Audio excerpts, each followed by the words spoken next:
இன்னை இன்னைக்கு காலையில் டிஃபன் இல்லை. இன்றைக்கி வந்து ஊர்லேருந்து கருப்பு கவுனி அரிசி எடுத்துகிட்டு வந்திருந்தேன். கருப்பு கவுனி அரிசியில் கஞ்சி செய்தேன்.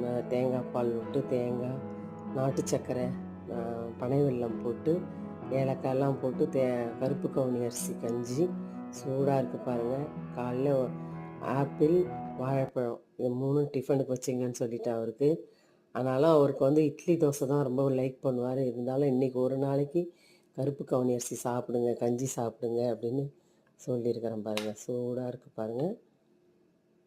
அவ்வளோதான் இன்றைக்கி டிஃபன். மார்னிங் டிஃபன் இன்றைக்கி கருப்பு கவுனி அரிசி கஞ்சி. இது வந்து உடம்புக்கு ரொம்ப நல்லா இருக்குமா. ரொம்ப கேன்சர் எல்லாம் வராமல் இருக்கும், சுகருக்கு நல்லது. அதனால் சரியாக ஊரில் சென்னையிலேருந்து கருப்பு கவுனி அரிசி வாங்கிட்டு வந்தால் அதை இன்றைக்கி ட்ரை பண்ணி பார்த்தேன். நல்லா இருக்குது, கஞ்சி சூப்பராக இருக்குது.